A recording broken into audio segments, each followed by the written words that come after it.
فرمایا کہ بہت سو شیاطین کو آتشین زنجیروں میں حضرت سلیمان علیہ السلام باندھ کے رکھتے اور سمندر میں غوطے لگواتے، کیونکہ اس کا جسم جو ہوتا ہے جنات کا اور شیطان کا، وہ انسان کے مقابلے میں کہیں کچھ زیادہ طاقتور ہوتا.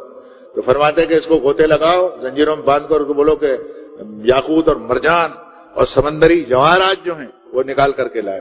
اور سمندری جواہرات سے بڑی حد تک دنیا واقف نہیں تھی، ایسا میرا کہنا نہیں، لیکن حضرت سلیمان علیہ السلام کے زمانے میں سمندر سے ایسے ایسے خزانے، یہ پخراج اور یہ جو کئی چیزیں، کوہ نور کے ہیرے، بعض اس میں ماؤنٹ میں بھی، اس میں پہاڑوں میں بھی نکلتے ہیں، لیکن بڑی تعداد جو ہے ان کی سمندر میں، اور پھر جہازی بیڑے اور ایسا کچھ بنایا کہ حضرت سلیمان علیہ السلام کے زمانے میں شرک، قبر پرستی، جادو کا علم اور جو اللہ کے اور اس کے نبی کی تعلیم کے خلاف باتیں تھی، حضرت سلیمان نے کچل کے رکھ دیا اس کو عالمی پیمانے. پھر اس سلطنت میں جب بکھراؤ آیا حضرت سلیمان کے بعد میں، تو جو حالات ہوئے وہ آپ کے سامنے. اب میں اس طرف آتا ہوں، بابا قرآن کو سمجھ کے پڑھو. کوئی چھوٹے سے چھوٹا مسئلہ ہو تو قرآن پڑھو، بڑے سے بڑا مسئلہ ہو تو.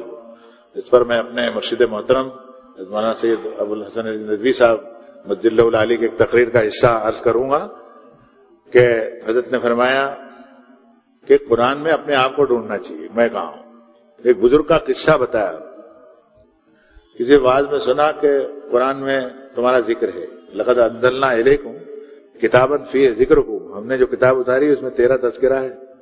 اب خان صاحب نے بولا بھائی میرا تذکرہ کہاں سے ہے؟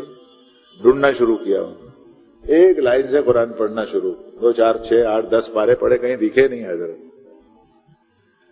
کہیں مشرکوں کا ذکر ہے، کہیں کافرین کا ذکر ہے، کہیں دوزخ کا ذکر ہے، کہیں شیاطین کا ذکر ہے، کہیں برے لوگوں کا ذکر ہے. کہا اللہ میں یہاں نہیں ہوں، میں یہاں نہیں ہوں. اچھا جنت کا ذکر دیکھا، یدخلون الجنت بغیر حساب مفتحۃ لہم الابواب، دروازے کھلے ہوں گے بغیر حساب. اللہ یہ بھی ایسا بھی میں نہیں ہوں، میں ایسا بھی نہیں ہوں، میرا عمل ایسا نہیں کہ آپ میرے لیے جنت کے سب دروازے کھول دیں، ایسا میرا عمل نہیں. اور میں ایسا ضدی بھی نہیں ہوں کہ میں بولوں نہ نہیں میں تو وہی چھوں.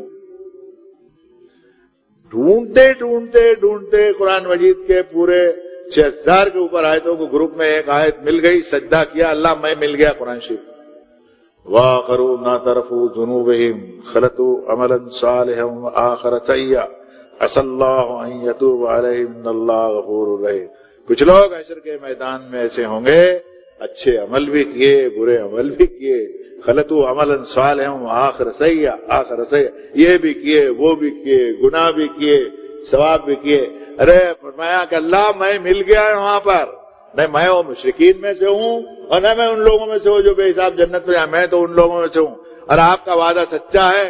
وآخروا ناعترفوا بذنوبہم، اپنے گناہوں کا اقرار کیا کہ بھول ہم سے ہوئی، ملے جلے عمل کیے. اللہ نے فرمایا عسى اللہ ان یتوب علیہم، اطمینان رکھیں اور بھروسہ رکھیں اور امید رکھیں کہ اللہ ان کی توبہ قبول فرمائے گا. وہ بزرگ جھک گئے اللہ کے سامنے کہ اللہ میں مل گیا قرآن. آپ سے بھی کہتا ہوں ودا ہوتے ہوئے کہ قرآن مجید میں اپنے آپ کو بھی ڈھونڈو اور ان قوموں کے سامنے بھی رکھو، سلیقے سے رکھو، ادب سے رکھو. دھاندل، دھونس اور غصہ اور چبھن اس کے دل میں خود پیدا کرے. وہ آپ پن مت چباؤ، آپ پن چبا کے آیت پڑھو گے تو اچھل جائے گا. وہ آپ ایسے حالات پیدا کرو کہ اس کا دل اندر سے گواہی دینے لگے کہ سنریم آیاتنا فی الآفاق وفی انفسہم، کہ آفاق و انفس میں ان کو اپنی آیتیں دکھائیں گے حتی یتبین لہم الحق. میں تو کہتا ہوں کہ اب وہ دور آ گیا ہے کہ اللہ سے ایمان والے دعا کرے کہ اللہ ایمان کے مخالف. اور یہ کتنی غیر قومیں ایسے ایسے مذاہب پر ایمان رکھتی ہیں جن کا کوئی سر ہے نہ کوئی پیر ہے، سارے کے سارے جو ہے وہ غیر آسمانی ہیں، کوئی دلیل نہیں ہے ان کے پاس میں، کوئی تقویٰ، طہارت، پاکیزگی کچھ نہیں. اللہ ان قوموں کو ایمان کے اندر داخلہ دے دے تو ہمارے بھائی ہیں. صلی اللہ تعالی علی خیر خلقہ محمد وعلی آلہ وصحبہ اجمعین برحمتہ.